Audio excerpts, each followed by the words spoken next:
Mwami wacu wa wundi yapfa akazuka, wa wundi yatwemerera ubugingo budashira, uwo yaratubwiye ati jewe ndagiye kwa data mugabo ikindi gihe nzogaruka tubatora kugira ngo aho ndi namwe abariho muba.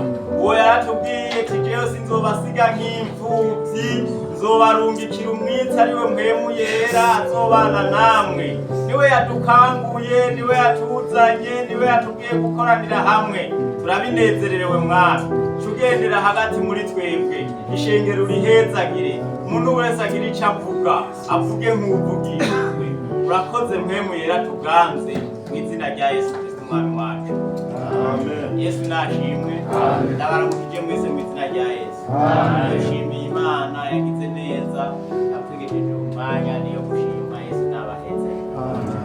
None rero tugomba tuja imbere dutangura amiga yacu, maze twari gusiganwa n'umwanya, iminsi iminota itarengako yatanze korale ya mbere ize iririmbe, korale ya kabiri ikurikira. Yesu nabaheze.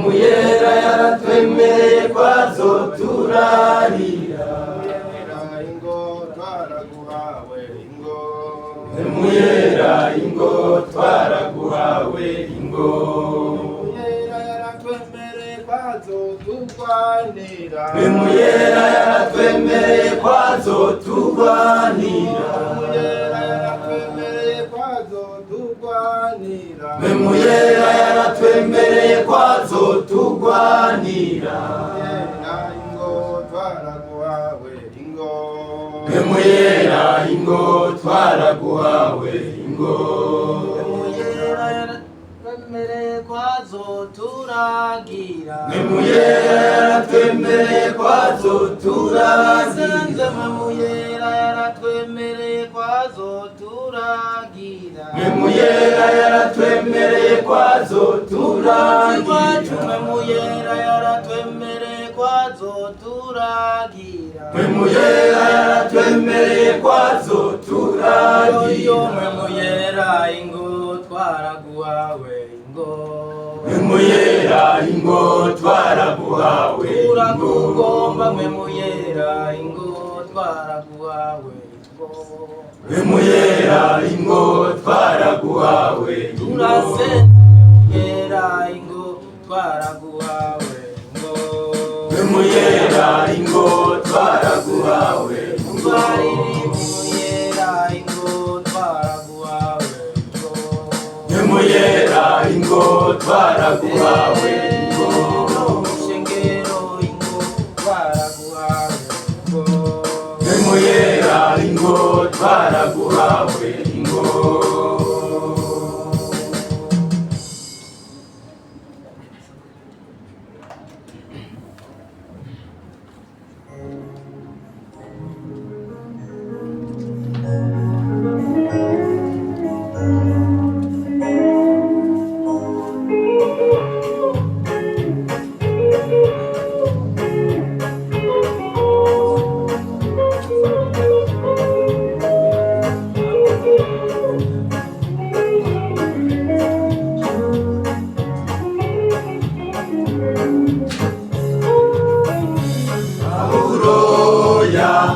Bajijeha bigishwa bo muri Efeso, ati mbega igihe mwizera marahawe mwe mu Imana. Pawulo yabajijeha bigishwa bo muri Efeso, ati mbega igihe mwizera marahawe mwe mu Imana. Mwe muyaratanzwe wo kutugwanirira no kuduhindura bera nk'uko umwami avyifuza.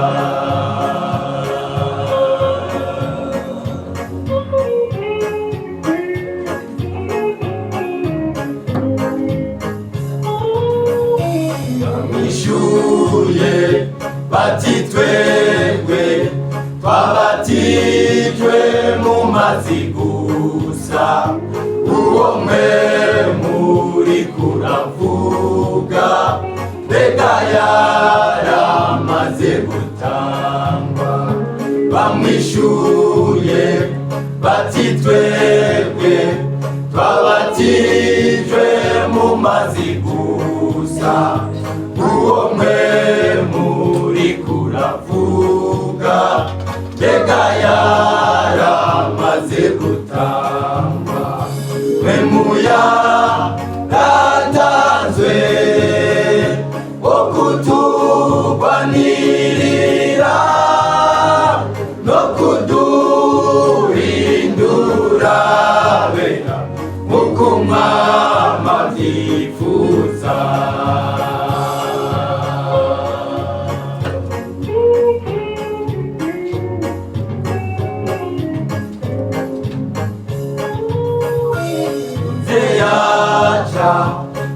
Barambika kw'ibiganza buzura mpemu, baca bavugishwa n'Imana bamenya kw'Imana rukuri.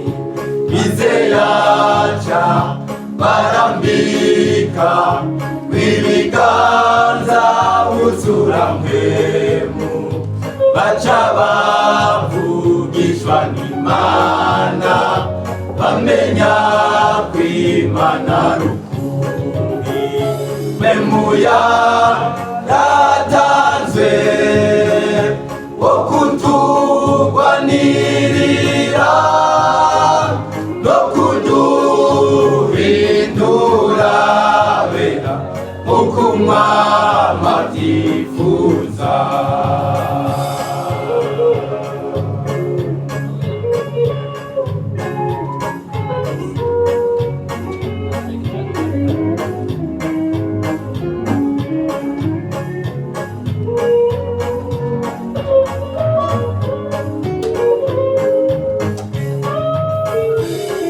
Dusabe Mwemuyera yururukire muri twebwe, maze tubibyaremwe bisha byo gushingira intahe Yesu. Ngo dusabe Mwemuyera yururukire muri twebwe, maze tubibyaremwe bisha byo gushingira intahe Yesu. Memuya ratanzwe wo kuturwanirira no kuduhindura bera nk'uko umwami avyifuza. Memuya ratanzwe wo kuturwanirira no kuduhindura bera nk'uko umwami avyifuza.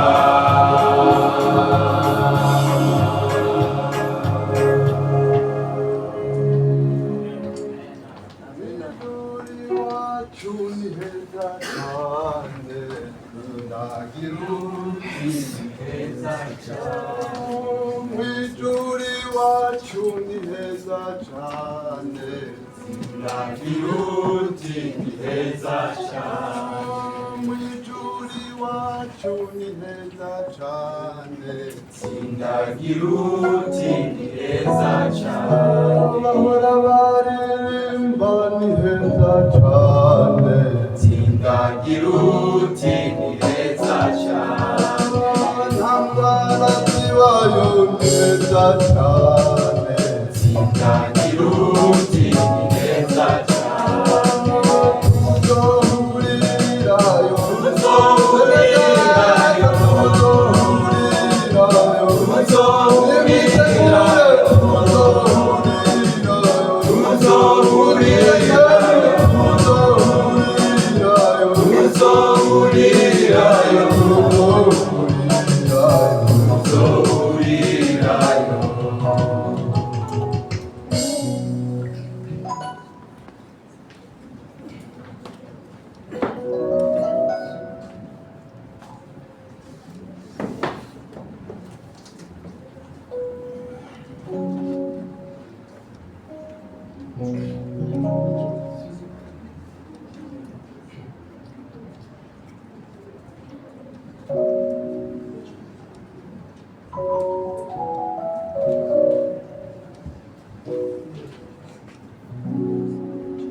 Umwami Yesu yaduze mw'ijuru kurondera impembo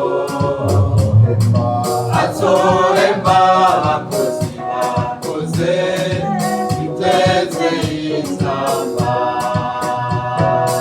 Umwami Yesu yaduze mw'ijuru kurondera impembo azohemba abakozi bakoze biteze inzamba.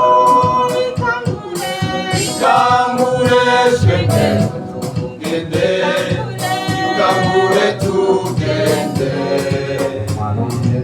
Umwami Yesu araduhamagaye, ikangure tugende, ikangure shenge tugende, ikangure tugende, Umwami Yesu araduhamagaye, ikangure tugende.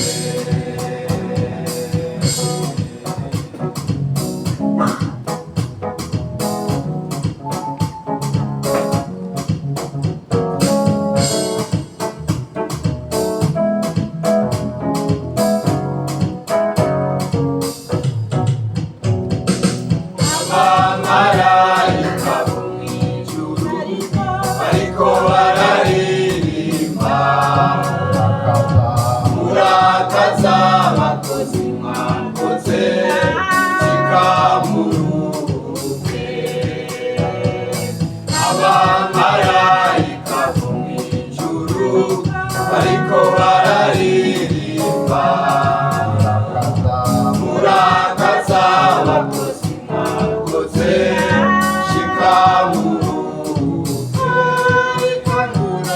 Ikangure shenge tugende, ikangure tugende, Umwami Yesu araduhamagaye, ikangure tugende, ikangure shenge tugende, ikangure tugende, Umwami Yesu araduhamagaye, ikangure tugende, ikangure shenge tugende, ikangure tugende,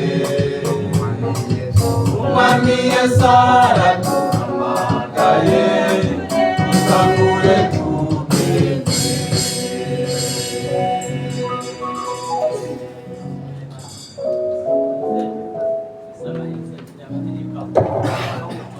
muragenda haguma ngaha ibirimbire hamwe indirimbo zibiri duhere mu Giswahili, indirimbo ya ndirimbo ya 19 mu Giswahili, hanyuma duce turirimba 261 mu Kirundi.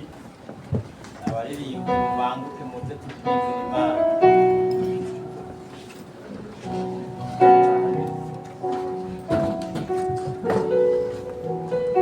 Mu Kirundi 261 mu Kirundi mwe mube mufasha wacu.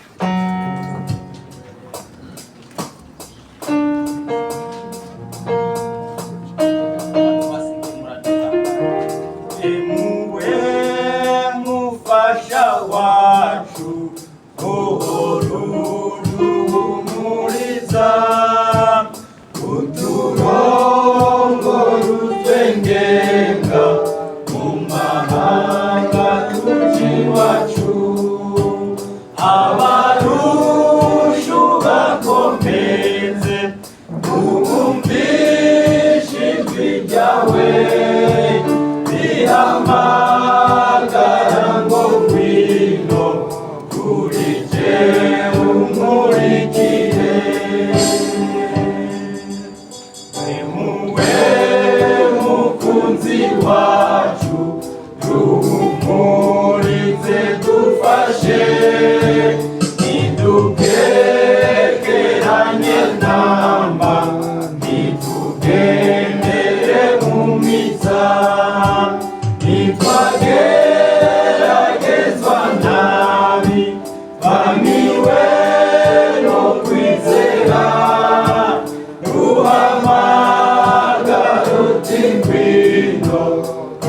ije umurikire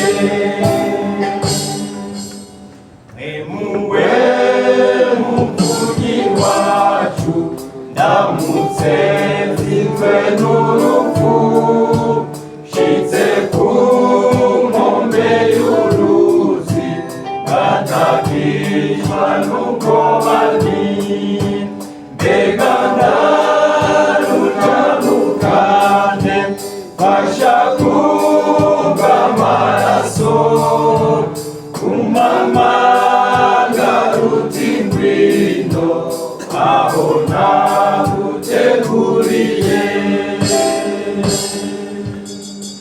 19 Swahili.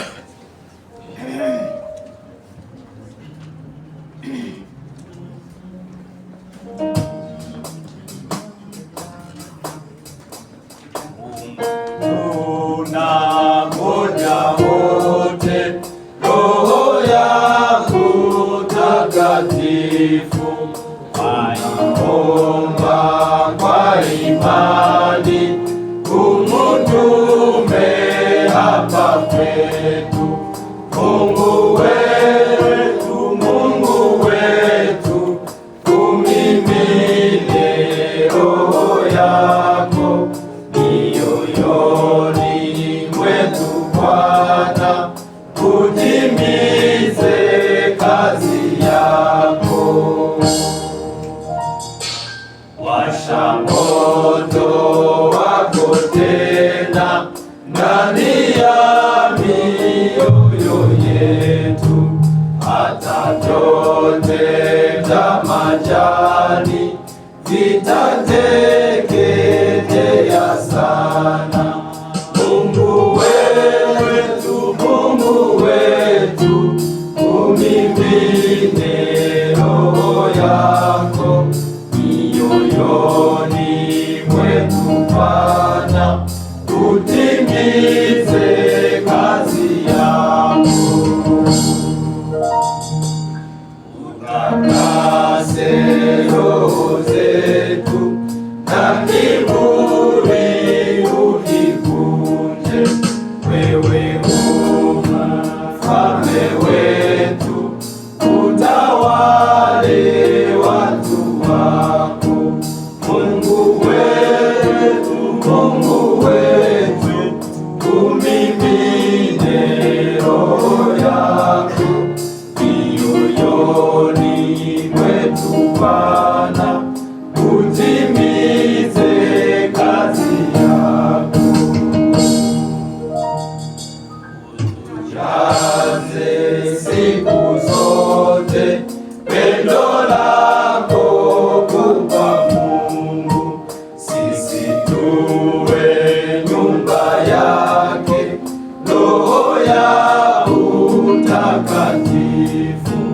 Mungu wetu, Mungu wetu, umimine Roho yako mioyoni mwetu Bwana, utimize kazi yako. Na karama zake Roho utuzigawie Bwana, na wagonjwa uwaponye, wote wakuone Mungu. Mungu wetu, Mungu wetu, umimine Roho yako mioyoni mwetu Bwana, utimize kazi yako. Yesu abahezagire cyane. Turashimiye Imana tugiriye ubuntu bukomeye. Za mikrofone ariko impanda bikugiramo nkumva bifite nabi cyangwa ndabitinya rero muratubabarira twebwe mu gihe twikora mu kabisa ze muratubabarira muhoye mutabikoresha ariko namwe mushiremo akayenge Imana yabahaye mubinonosora neza nyine mu kabisa. Yesu David sinomenya niyo bitumutse. Yesu nabahezagire. Rero turashimye Imana kuno munsi tugiriwe umunsi mukuru uno munsi hari n'abatabizi ariko n'umunsi mukuru wa Pentecote none turawibipfurije mwese Yesu nabahezagira tubashimiye Imana ko mwaje Imana ibahezagire bari kuryama canke ukagira ibi ariko wabonye yuko ikintu kiruta ikindi yuko woza hano imbere y'Imana kandi ntuhavuko iyo umuntu ahavuye ngaha aramara iminsi nasomye ngo Satani ngo acamara iminsi amuretse Yesu nabahezagira none rero duhe kaze abashitsi tubahe kaze abantu batari bwaze ngaha na rimwe ariko ngaha abo twari tumaze kumenya babanze bararetse ariko abo tutari bwamenye bahaguruke tubakire mu izina rya Yesu bahaguruke tubakire abashitsi bakabisa Imana yabazanye nuko mukazanye twabwiye ngo mubararike none mwabararitse mukoreshwa na mpwemu yera abandi none baje none twabadotagura gutya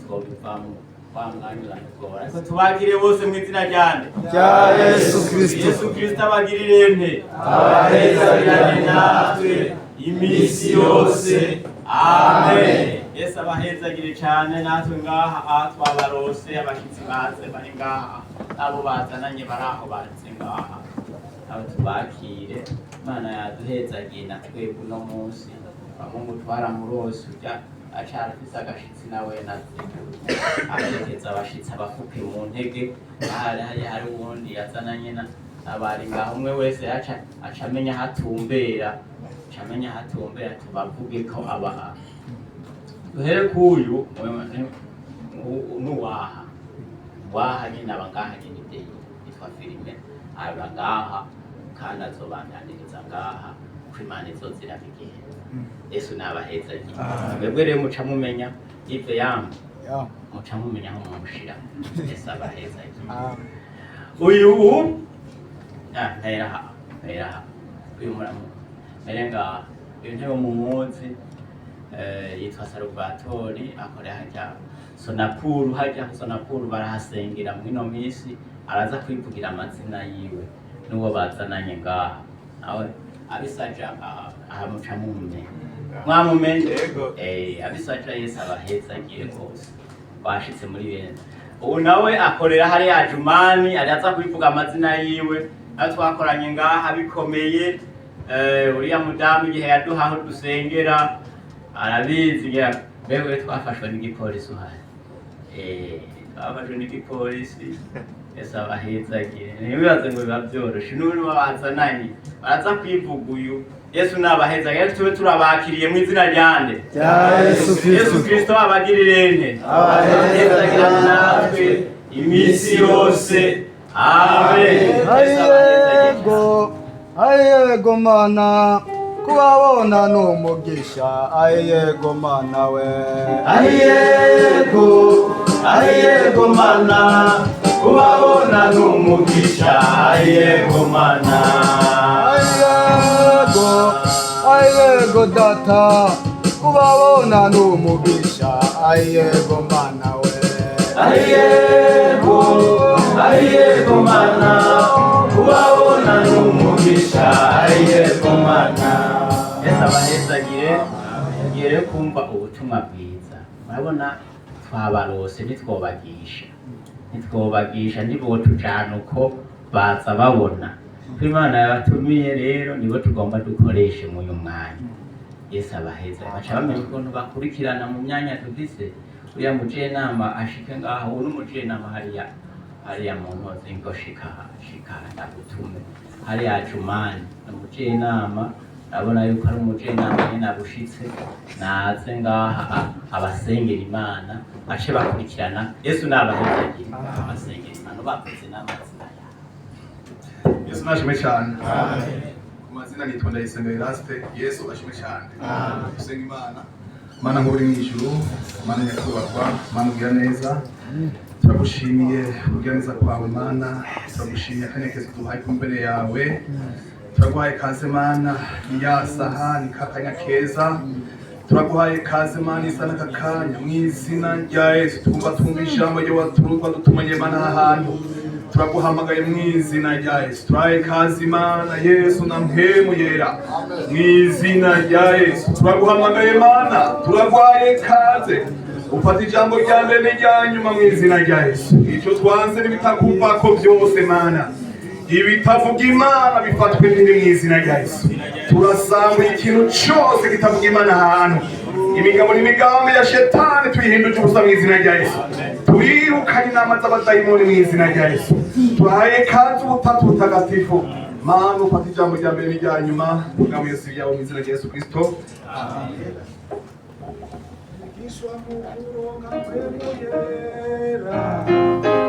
Abari bamwe baseka abigishwa yemwe, abigishwa mukuronka mpemu yera, erega abari bamwe basenga.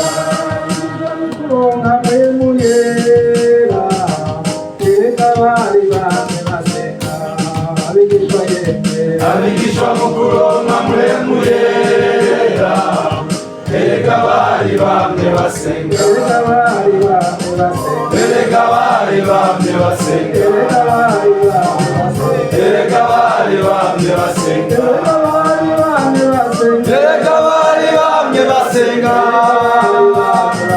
Erega abari bamwe basenga.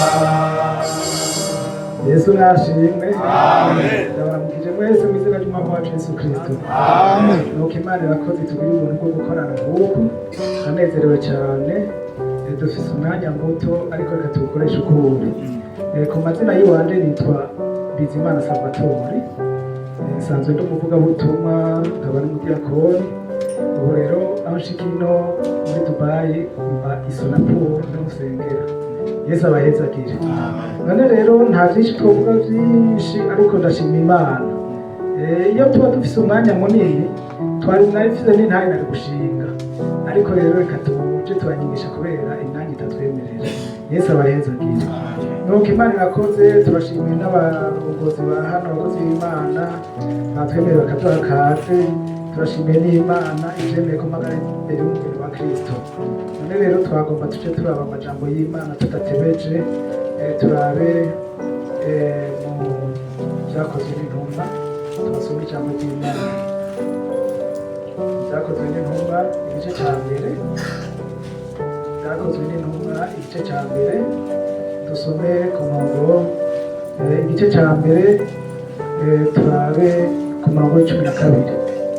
Yesu abahezagire. Umurongo w'icumi na kabiri ni urupapuro rw'ijana na mirongo itatu na kabiri mu isezerano rishasha.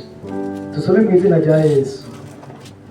Buno basubira i Yerusalemu bavuye ku musozi witwa Elayono uri hafi Yerusalemu, nk'urugendo rwemewe kugendwa ku isabato. Bashitseyo barurira baja mu nzu yo hejuru, aho bari basembereye ari Petero na Yohana na Yakobo na Andereya na Filipo na Toma na Barutolomayo na Matayo na Yakobo mwene Alfayo na Simoni Zerote na Yuda mwene Yakobo. Abo bose basenga badahumeka n'umutima uhuye, hamwe n'abagore na Mariya nyina wa Yesu na bene nyina. Yesu nashimwe. Aha ni mu gice cya mbere mu vyakozwe n'intumwa, igice cya mbere duhereye ku murongo wa 12 gushitsa ku murongo wa 14. Yesu abahezagire. Yesu nashimwe. Yesu ashimwe kandi. None rero nagutse ndirimba ndikorasi kugira ngo abigishwa mu kuronka impwebwe ngo bari bandi basenga. Ijambo ry'Imana ritweretse n'igihe Yesu abajanye ku musozi agomba kubasengera, agomba kuduzwa mu ijuru, yarabasezeye. Yesu nashimwe. Amaze gutaka ibiganza akabavanwamo, bo bace bagira inama, ntibace ngo agende iwabo undi ngo agende iwabo. Bari bafise ahantu basembereye, baca bafata akanya baravugana, baca bagenda kuri ya nzu bari basembereyemo. Twumvise amazina yabo ntitworira kuyagarukako, ngo baca baja mu nzu yo hejuru. Yesu nashimwe. Baca bakora igikorwa citwa gusenga. Ijambo ry'Imana ritubwiye ngo basenga ubudahumeka, kandi ngo basenga bahuje iki? Umutima n'inama. Yesu nashimwe. Basenga bahuje umutima n'inama. Iyo abantu basenga umutima bahuje umutima n'inama, aba bantu kuvuga mu yandi majambo n'ufise akapfa na mugenzi we barayitunganya sizo naga yewe ikintu abantu badahurije ko bakakivugana bakitunganya bica bituma bakundana bakumva ko bashize hamwe bakumva ko basengera ikintu kimwe bakumva ko bari mu ruhande rumwe bakumva naho zoshika umwe akabikora kundi muntu ababara mugenzi we. Yesu ashimwe. Yesu ashimwe. Basenga abo bose ngo basenga bahuje umutima n'inama kandi basenga ubutagira gute udahumeka baguma barasenga. Nagomba nababwire inyuma yo gusenga bahuje umutima n'inama hari igikorwa Imana yacibakoresha kindi. Bararavye bati burya rero bagabo erega ntitugikwiye bararabana batereka bwabo ntitugikwiye.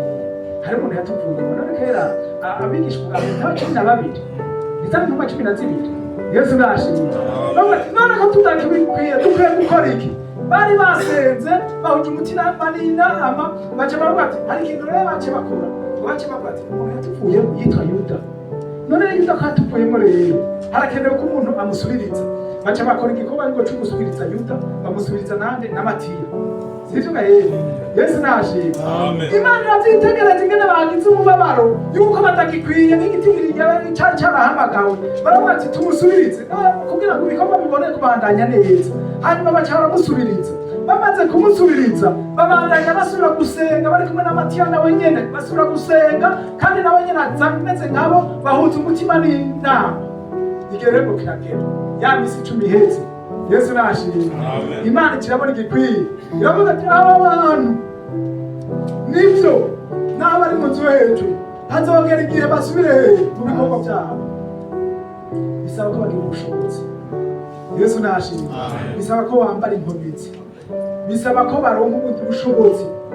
Hanyuma ngo iyo minsi ishitse reka dusinde ibivyimwe n'abaguri ngo haje abaki ingene mwe mu yaraci yabanza korera. Umunsi wa Pentecote ushitse ari mu gice cya 2 mu Rwanda. Yesu ashimwe. Umunsi wa Pentecote ushitse bose bari bakoraniye ahantu hameze gute hamwe ntibari batandukanye n'abantu bashaka kuba hamwe batari hamwe nk'umwicara nkicangana n'aka uba tutari hamwe mu mutima. Yesu nashimye. Ugasanga cyane imbere mu byi wanje ndi mu rutandazwa ubundi ariko arasenga ugasanga kumbure niko niyumvira nabi mugenzanje ubundi akavuga ati Imana tutabara ariko bose bari bahuje umutima n'inama ni ukuvuga bazi biyumvira ivyiyumviro bimwe bakavuga ati Imana tutabara Imana uradushoboza. Yesu nashimye. Rero ko bose bari bakoraniye hamwe bahuje umutima n'inama.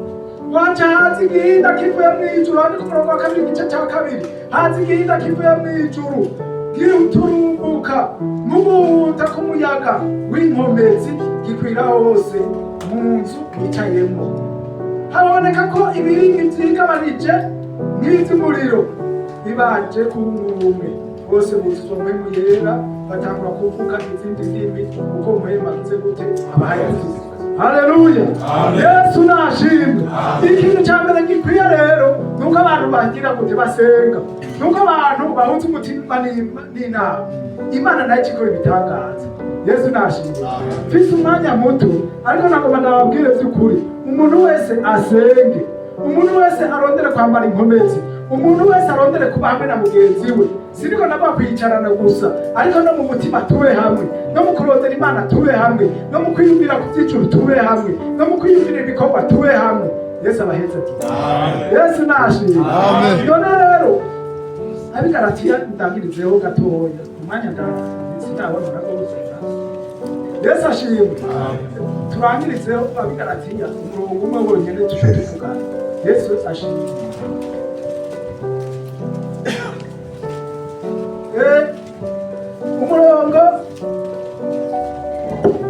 Umurongo wa 16 abigaratiya igice cya 5 umurongo wa 16. Yesu nashimwe. Dusome ndavuga nti mugendeshwe namwe niyo mutazoshitsa iby'akameremere kanyu kifuza. Yesu abaheza. Mugendeshwe namwe niyo mutazoshitsa iby'akameremere kanyu kifuza. Icyo ni igikorwa cy'abamaze kuronka mwene urumva mwe umuntu ntamuronka cyangwa bisaba ko tumuronka amakaba ari baca tugira gute atugendesha nidusubire muri mwe twavuyemo dusubire ku kameremere kacu. Yesu abaheza. None rero Imana mwinjirira koze iri jambo rikadusenga Imana. Mana data wa twese mwinjira. Haleluya. Turagushimiye imbabazi zawe z'amahero idashira Mana. Turagushimiye ko ari watoranije mwami ishengero ukabizana turagushimiye ko waduteguriye umunsi nk'uyu. Turagushimiye mwami kubw'ibitangaza n'ibimenyetso udasiba gukora. Igihe ko kiragera ngo bari bakoranye nk'uko dukoranye, ariko bahuje umutima n'inama, bamaze kwiyeza, bamaze kwitunganya, bumva bari hamwe mu mitima. Mana mutukore igitangaza, ubarungikira mpwemu yera, kuko waruzi bizoshika inyuma yaho. Turasenze umuntu wese yuzuye ubushobozi, mpwemu yeranuze ukorane nacu, kugira ngo ntituzogendeshwe n'akameremere, ariko tugendeshwe na mpwemu. Urakoze kutumvisa icyubahiro n'icyawe, mu izina rya Kristo Yesu. Amen. Yesu abahetse.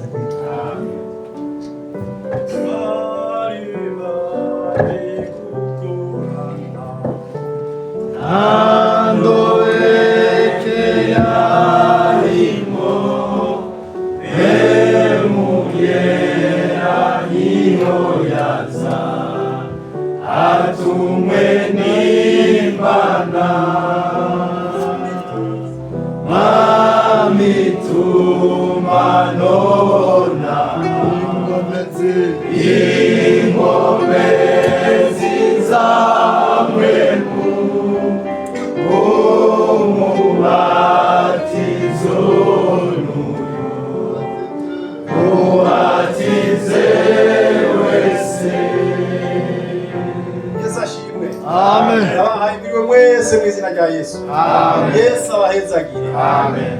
Yesu abahezagire. Amen. Umunsi mukuru mwiza. Amen. Amen. Ku mazina ni Imana irakiza Gositino, abantu kuvuga butumwa mu diakoni kuko ntugenza yabivuze. Nkaba ndi Ajumani hafi yo ngaha ari hirya gatoyi mu Burundi, nkaba asanzwe n'amuvuga butumwa muri misiyoni yo kumugara muri Sudani y'Epfo. Hanyuma kugirango abantu buri akaba ari muto mu misiyoni yari muto muso. Yesu abahezagire. None rero turiko turaza twarasezeye ishingiro rya Ajumani ku munsi w'Imana tubabwira ko mwari badutumye ko twoza ngaha, baradutumanye intasho nimuzakire. Amen. Murazakiriye? Amen. Yesu abahezagire. Hanyuma ubwo twagendanye yamaze kwivuga izina, nimugire inama dusanzwe dufashanya ibikorwa hariya ya Ajumani. Yesu abahezagire. Reka tudatinze umwanya urareka, turabizi ibintu byo ngaha ko bigoye, byose umwanya muniki n'amahera. Yesu abahezagire. Reka tuzigurure dusome ijambo ry'Imana dusanga mu gitabo cy'ubutumwa bwiza bwanditswe na Yohana igice 16, turasoma imirongo 3, umurongo w'indwi, w'umunani n'uw'icenda. Ubutumwa bwiza nk'uko bwanditswe na Yohana igice 16. Ahageze umurongo w'indwi uvuga ku murongo wa kangahe? Ndasoma mu izina rya Yesu. Indanzi y'amajambo iravuga ngo igikorwa cande ariko jewe ndababwira ukuri, ikizogira ico kibamarira nuko jewe ngenda, kuko ntagenda umwitsa ntazoza kuri mwebwe, ariko ninagenda nzomubarungikira uwo niyaza azohimiza ab'isi abigeze iby'icaha n'ibyo kugororoka n'ivy'amateka iby'icaha kuko batanyizeye. Yesu ashimwe. Yesu ariko arabwira intumwa ko bitegerezwa kugenda. Yamaranye nabo imyaka 3 abigisha, akora ijoro n'umurango, akora ibitangaza byinshi, babona baranezerwa. Igihe kigeze nk'uko byashinzwe, icyagezwe kirashika, aricwa, amanitswe urupfu rubi, arahambwa, abansi barigina ngo biraheze. Haciye iminsi 3 nk'uko yavuze arazuka. Amaze kuzuka amarana n'abiwe abo yakunze iminsi 40, ababonekera biyereka, ababwira iby'ubwami bwo mu ijuru. Nkajewe nari guhava nzutse, nari kurungifira ya mbere nari kwifatira kwa Pilato ati wawe urasubira. Sizina bigire bari kubigenza nakukurugana. mugabo Yesu we ntivyari ko intumbero yiwe yaramubwiye ati ubwami bwanjye si ubwo ngaha muri iyi si. Imbere y'uko ivyo bishika rero ngo nta mugabo afataraze, Yesu ariko araraga, ariko arababwira amajambo bizokurikira ibizoba, niho yababwira aya majambo. Aya niyo yavuze yapfuye, yavuze atarawe, ariko aranabasengera ati mbere si mwebwe gusa nsengera n'abazokwizera aribo batwebwe uyu munsi twizereye hariya, uyu munsi tuba turi ngaha n'abazokwizerera ngaha. Imana ishimwe cane. Arababwirira ijambo ati kizoba ciza nuko ntugumana na mwebwe, kuko nitwagumana umwiza ntazoza. Mwigisha arigisha, mugabo hari igihe umuntu avyibagira, kuko iyo ukiri kumwe n'uwakwigishije ukumugira muri vyanzanzanira ndagira gute ndamubaza arambarira, hanyuma yarabona ko atazogumana nabo, yabibabwiye ko atazogumana nabo. Arababwira ati ico baciza rero nuko nogenda kugira ngo dushe kuronka wamwitsa umwibutsa uzoza abibutsa ivyo nababwiye vyose. Uyo niyamara kuza niwe azoca yemeza isi n'ivyicaha n'ivy'amateka n'ivyo kugororoka. Ivyicaha kuko banse kugira gute kwizera. Uwanse kwizera mwene data uyo azocirwa kwiteka, kuko nta kiza, nta handi ukiza rubonekera, nta handi agakiza kabonekera atari muri Yesu Kristo, nk'uko Pawulo yavyandikiye Abaroma. Nta handi kabonekera. Arababwira ati ico baciza nuko nogenda gute muronke umwitsa. Ivyo nabigishije ntacyo ubana n'usoma ati ngona bitegera, ariko uwo niyaza azobigisha, azobibutsa. Mpwemu yera niyo ngwatsi Yesu yasize asezeraniye ishengero, yasize asezeraniye abiwe. Niwe azoturongora, niwe azodushikiriza Yesu, niwe azoduterura, niwe azotwibira akabanga. Yesu ashimwe. Iri jambo rero ntivyabaye giturumbuka, kuko Imana ni nyarutonde, byose bikorera ku nteguro. Dusome mu gitabo cy'uwavugishwa n'Imana Yoweli igice 2 umurongo wa 28 n'uwa 29, tuca tubona ko vyoba vyari giturumbuka canke vyoba vyari ku rutonde. Yoweli mwahageze, wahageze asome mu izina rya Yesu. Yoweli 2 umurongo wa 28 n'uwa 29. Turasoma mu izina. Yoweli avugishwa iby'ukuzoza kwa mpwemu yera. Hanyuma y'ibyo nzosuka mpwemu wanje ku bari n'umubiri wose, abahungu banyu n'abakobwa banyu bazovugishwa nanje, n'abatama banyu bazorota inzozi, n'imisore yanyu izobona ibyo yeretswe, kandi n'abagurano banje b'abahungu n'abakobwa muri iyo minsi nzobasukako mpwemu wanje. Amen. Yesu aguhezagire cyane. Yesu aguhezagire cyane. Yesu ibi yashikije amajambo yavuze ntiyanagiturumbuka, byari byarateguwe ko mu gihe cy'iherezo Imana izosuka mpwemu wayo mu bantu, mu bari n'umubiri bose.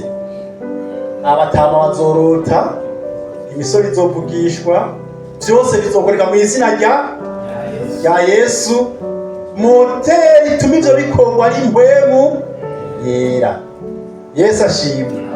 Yesu rero aravuga ati ico baciza nuko genda kugira ngo rya sezerano rize rishike.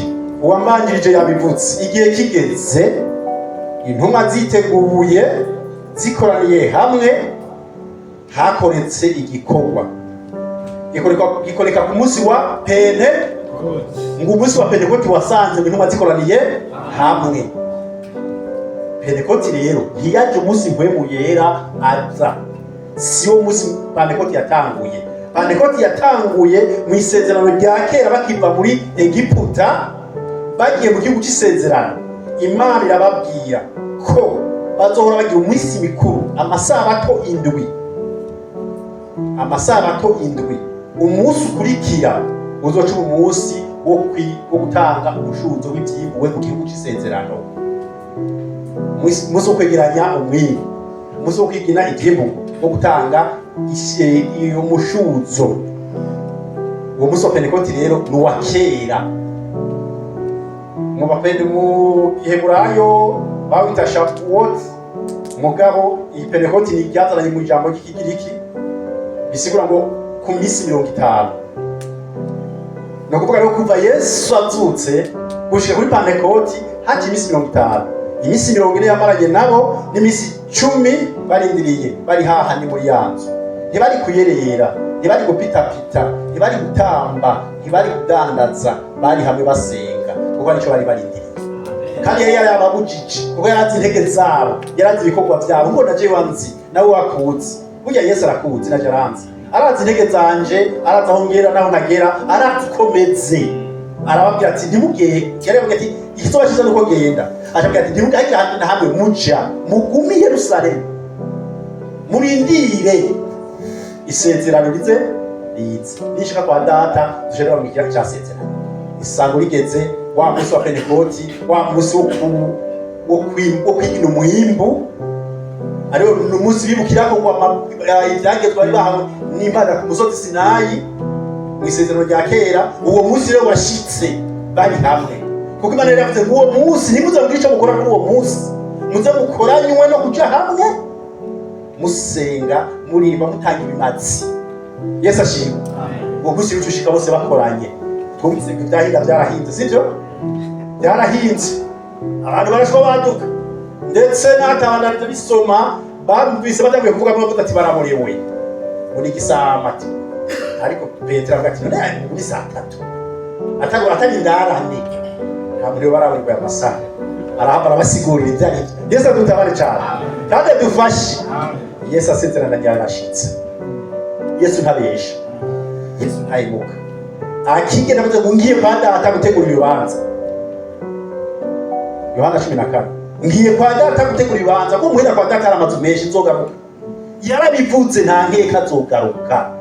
N'igihe yaduga mu ijuru, baba abantu babiri bambaye ibyamba bafite abamarayika baje bavuze ijambo ngo uko mubonye ava hagati n'imweko akaba kugoma kagenda ukagiye niko azoza. Mugabe isezerano yatanze, ingwate yaduhaye mwakino gihe twimurindiriye ni mpwemu yera. Yesu adufashe cyane. Reka turabe mu Bagalatiya turabe ibikorwa. Uratwega tugiye ibya mpwemu yera. Ariko Abagalatiya 5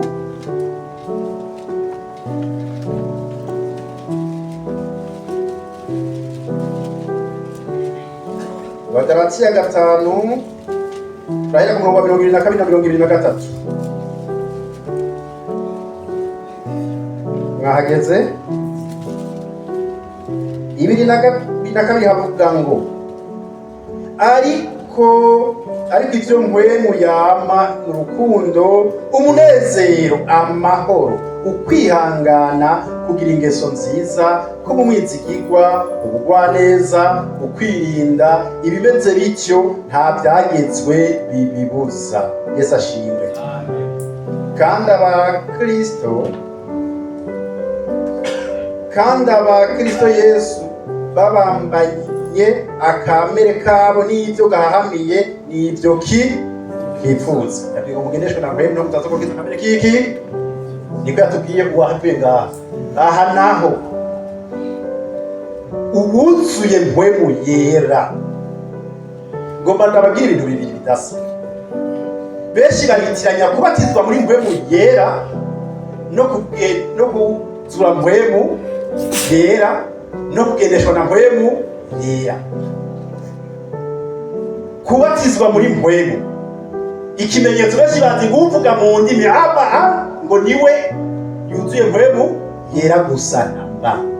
Kuvuga mu ndimi zitamenyekana ni ikimenyetso cyo kubatizwa muri mpwemu yera, kuko n'intumwa zimaze kubatizwa muri mpwemu yera, mpwemu yera amaze kuza ngo bumvise bavuga indimi zitandukanye, ariko umwe wese mu bari bakoraniye yumva bavuga iby'Imana, bahimbaza Imana, batazi Imana mu rurimi rw'iwabo. Abi bava Mesopotamiya, abava hiyo nahari iwacu muri Afurika muri Libya n'abandi, ngo twese twumva bavuga ibyiza by'Imana mu rurimi rwacu. Yesu ashimwe. Benshi baritiranya kubatizwa muri mpwemu yera no gukoreshwa na mpwemu yera. Aha andabwe ibyamwa 9 bya mpwemu yera. Wuzuye mpwemu yera, ivyamwa bikuranga ni ibi bintu 9: urukundo, umunezero, amahoro, ukwihangana, kugira neza, ingeso nziza, ubwizigirwa, ubugwaneza n'ukwirinda. Ivyo atavyufise urashaka kuvugishwe mu ndimi amajana zitamenyekana, uri nk'icuba gisamirana gusa, uri nk'ingunguru bahondagura atakirimo, trovide font beaucoup de bruit. Benshi bazi ngo kuvuga ngujya kwavuga mu ndimi zitamenyekana mugenewe yuzuye mpemu yari no, iki ari ikimenyetso kimwe, ikimenyetso naco kiratandukanye. Igiti ngo muzokimenyera kuvyo siko Yesu yavuze. Ni wabona ico giti ukabona ko avuga mu ndimi, uramenya ko yabatijwe muri mpemu yera. Turaba ivyamwa navyo mwibi vyamwa 9, ureko afise urukundo, afise amahoro, afise umunezero, ubugwaneza, ivyo wonye atavyafise. Karibu Yesu adutabare cyane.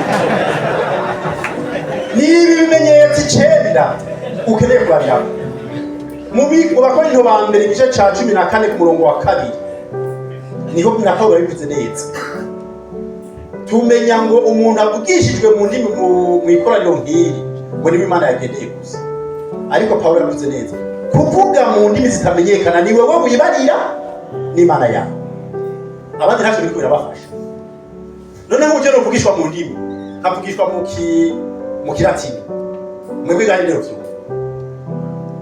Ubu uje kuvugishwa mu Giheburayo, ntabwo byo dufashije. Bifasha wewe n'Imana yawe, ariko ngo mwipfuze ingabire iruta izindi. Iyo ngabire iruta izindi ngo niyo kuvugishwa n'Imana. Yesu adutabare cyane. Amen. Ingabire yo kuvugishwa nande? Kuvugishwa n'Imana biratandukanye no kuvuga mu ndimi. Kuko nguvuga mu ndimi aribwira n'Imana yiwe, ariko uvugishwa n'Imana afasha ishengero. Iyo bavuze no kuvugishwa buri navyo biri gucira ingahe? 2. Hari uvugishwa kamuhanuzi. Uvugishwa ubuhanuzi aravuga, Imana yazi kamugendera, ikamubwira, ikamuhishurira ibihishije mu ishengero ryayo. Urabona aba Yohana, urabona Imana nayo itavuga n'amazina. Mugabo ati mwishengero harimo abasuma, harimo abasambanyi, harimo ababeshi, bararembeje ukubu, imigambi bafise n'ibiki, ugwango gwagwiriye, inzigo yagwiriye, ibi macakubiri yagwiriye, ibi byose. Uwo muntu akanduka mu ishengero akavuga ati mbantu b'Imana umvirize ibi nibi ubwo babwita umuhanuzi. Ariko arahanura Imana yavuze kandi ko mutagize ibi mukabandanya ibi azoba ibintu bizogenda uko. Iyo umuvugishwa budasohoye, iyo butigeze bubaho nabo bari umwangushe. Kuko ari nabwira ngo abavugishwa bakavugishwa amarangamutima yabo. Je naramubabonye rimwe murabwira ngo Imana yambwiye ngo yambwiye ko yumvise inkuru zawe, yumvise bakuvuga cyane cyane muri abantu bakigeze bakuvuga ko ari ngorane. Barajyamwe n'abandi bakigeze bakavuga. Iyo nkuru itarashika ku musengeri wabo kubavuga catangura. Imana yavuze mugabo kati kuri yangu ibatera inkuru naka. Yumvise ari Igitega itarashika Bujumbura. Ngo ni Imana yavuze. Ikizobwira ko inkuru y'ukuri ari Imana yavuze gutuma baragira ngo iyi Imana yavuze biragira gute. Naho birindira naho byoteba byaba. Ubwo n'ubuhanuzi. Hanyuma rero ubundi buvugishwa n'Imana ni nk'uko ndiko ndavuga. Navuze ngo dusome mu cete ca Paulo yandikiye abande abigalatiya. Nanavuze ngo musome mu cete Constantino yanditse. Na Paulo yarabyanditse abyandikira ishengero nk'intumwa. Iyo uvuze ijambo ry'Imana, uwo wese avuze ijambo ry'Imana, Imana yavuze, yagize, yakoze, yitwa uwuvugishwa n'Imana. Ngo abona ivyo nivyo bifasha ishengero, kuko umuntu ari mw'ishengero aheza akabona ikibi ciwe n'ico yokora. Yesu adufashe cyane. Amen. Iryo tandukaniro rero none twifuze kuzura ubushobozi. Petero atarukira ubushobozi murabwire vyagenze. Yavuze ngo gufata utocana. Inkoni ya mbere araraba ibiti, ya kabiri araraba ibiboka, ararayayayaya. Bakimubwira ati wewe ntiwari kumwe nabo, urazinda birahakubiti. Uwa kabiri ati nakubonye yaje yagiye guto bagira Rwanda. Kuko yarakiri mu mubiri yari daruka ubushobozi. Yagombye kubana mu mubiri. uvuga ati oya sinari kumwe nabo. Oya, hajya abantu b'Imana, abantu b'Imana turi ikimenyetso nawe kwihisha aha muri uwe turakwije abantu bihisha.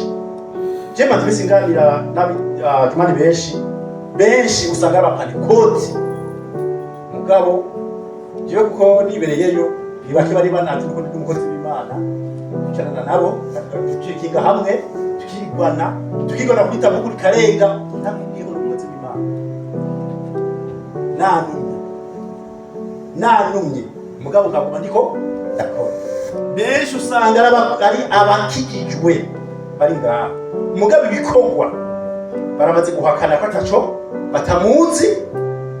Ikizokwerekana ko umuzi n'ibyo ukora ibi vyamwa utaboneka ko nabike babo ibati kugira ngo ushobore kuboneka muri byose kuko Imana itanga ingabire zitanze ingabire sabagire kandi ingabire uko igombye mugabo ibi vyamwa birategetswe kuboneka n'iburi no guranwa na bitanu cyangwa bitandatu. Iyo tutavuga uje rero tucabugufi tugasaba iki imbabazi. None bene data Petero ati n'imvugo yawe iyo ni muyicoreke ni iyo n'imvugo yawe iraguhinyutsa vuga nk'abakagaye, n'imvugo yawe iraguhinyutsa vuga nk'abapenekoti, n'imvugo yawe iraguhinyutsa utambuka nkabo wimwesha nkabo. Abamama ndabakunda cyane, abamama abo bitacanze umubonye uvuga ati ugiye kwibwira tujya no panekoti. Je naho ntari bwakizwe nabona urabona barafise ibaranga hanze kuza panekoti gusa abakijijwe by'ukuri bajya hari amashengera kizwa by'ukuri n'ayandi baje mu birori siyo ngomba gutandukanya mugabo abakijijwe kandi iyo kuzwa mwebwe yaba panekoti gusa icyo n'udushimbi uza wihenze kuko Imana nigabira umuntu kuko abanyamahanga baravuze babwishwa mu pede niho ngimenya ko Imana itagira umunsi itaraba ku rukoba itaraba ku rutoni ngo abanyamahanga nabo basangiye natwe aho yari haye mwebwe yaba atarabatizwa no tutangare umuntu yuze mwebwe yaba atarabatizwa ushaka ngo mpangare baravuga ibiki indogo bayabara muri yaputse nico reka ukari ku mutwe urusha umutwe wemerera ugendeshwe na mbwebe ivyo ni bya kamere k'umubiri ni kamere k'umubiri ko kabweka tujya ntimugane ujya ntimujane ibi babonye wumvise urabara n'ibindi n'ibindi wakati ku mutwe tuteke hanyuma gabya jewe ndabone ko mukizo wese gutabara cyane ibi vyamwa bitubonekeko n'imvugo yacu iduhinyutse ahayuweyi ahadeyira n'ahandi ni ihuriro ry'amahanga menshi imigenzo myinshi ibyaha byinshi n'ibirindiro by'abadayimoni bikomakomeye. Yesu adutabara sindabasumbya natwe mubitsi naho kuba maso tugendeshwe na mpwemu kuzoronka isezerano. Hari n'abaronse iryo sezerano bakaronka mpwemu yera mugabo bamaze kumwirukana kuko mpwemu yera na mpwemu Yesu yavuze ngo aha usomye Yohana 16:24 ngo mpwemu w'ukuri uwa niyaza mpwemu zitari z'ukuri ntuzotangare mwebwe ndazi murabisundira aba mu bisagara murabizi uzanga ngo profete uzongaya muri biki n'ibiki gatangura ngo agira guhanurira gatangura guparapara n'ibindi mugabo mu bikorwa cyangwa mu ntuze yo kuraba bintu gasanga ariko akutera kwegera ahandi hantu azokubwira ko azobanza nuko zobanza ko okay hama ngo ku rugati ushima none bamaze kutwa mpemu yari bari haje umuntu ngo muhereye ubuntu mu bitangire jewe nabaye n'abaganda muri Sudani y'Epfo bakubwira ngo kugira bagusengere n'amafaranga murafatana ufise rugana gute n'uyu ufise batso yaki $200 oya bagusengere Imana itabara yo mpemu namunagari Imana itabare cyane kuzuze twekure mpemu ukuri ndakwifurije kutura mpemu ukuri uyu munsi nuko kwivagusa ibyamwa wama nivyo bizorangira bose mukikijwe ntibazobwirwa nuko bari karpati ntibazobwirwa nuko bari koti nawe wenda nivyo bivagusa bera shobora kuvuga menshi nkakora byinshi sivyo nkakora n'ibyaha mugabe uyu ufise mpemu yera muri wakwemeza ivyiki zica none ko boye ngo tuje gato kukamega uraza se kandi bakubwira ngo jewe uja kukamira ega ino bashegero yigisha kunyene ngo wewe ugendaje kugira Imana yawe muga Yesu yavuze ngo abo muzoharira ibyaha azobihariko siko yavuze yakije rero mpemu ni wazokwemeza muri vyiki zica none ngasi niko ndavuga kivyari tujyama hari uza kwitahana ntukabitahane mpwemu ntagusunike uvyihana niba vyihana ngo nta ndobeke yarimo indobeke si ukuvuga ngo badahuje uko no imvangi ni ibidahuye ibidasa mpwemu yera ntabana na mpwemu mubi mpwemu w'ukuri ntabana na mpwemu w'ikinyoma hinjimwe yasohotse ubundi twebwe turi nk'itwiyo itwiyo rishobora kuja mu mikenke ibicarimwe itwiyo ntowe ushize muri itwiyo igira kabiri usunika murakaye kanze kikaramu ukabona kanya kikaramu hoja mu tutunuza tubiri twikaramu kugira ngo winjize kamwe usohora kugira ngo winjize mpwemu y'ukuri usohora iyo mpwemu y'ikinyoma winjije mpwemu y'ikinyoma mpwemu ukuragira gute arasohoka mpwemu rero baguma atwemeza ivyicaha niba dusengera n'iminiho itovuga ati aba data kuko twigeka tujuye gusenga rero tuzi nivyo twosenga mpwemu ni batwongora imana itabare cyane amen mwanya baturega none akanya nakanyene ndahejeje uvyumve wumve utandukanye ingabire ya mpwemu ingabire za mpwemu yera ivyamwa vya mpwemu yera n'ibimenyetso vya mpwemu yera ntimuvyitiranye ntibizogutangaza niba waja mu muriro uvugishwa uvuga mu ndimi tutumva ugiye mu muriro bizo bitangaje kuko arico wari ukenye wari ufise ibimenyetso vya mpwemu mugabo ntiwari ufise ivyamwa vya mpwemu yera igiti cari ciza mugabo ivyamwa biba bibi none igiti cyose kikira muri ivyamwa vyacu nuvuge igiti ari ciza mu ivyamwa ko ari kibi mubonye n'ivyamwa Yesu dutabara akanya nakanyene nahejeje wewe wumva mpwemu ariko aragusunika kuri uyu munsi mpwemu yera ntajya kugerera hamwe n'abanyabyaha n'ibyaha biri mu mutima ntaza ingo nuko mandaza umutima nagusunika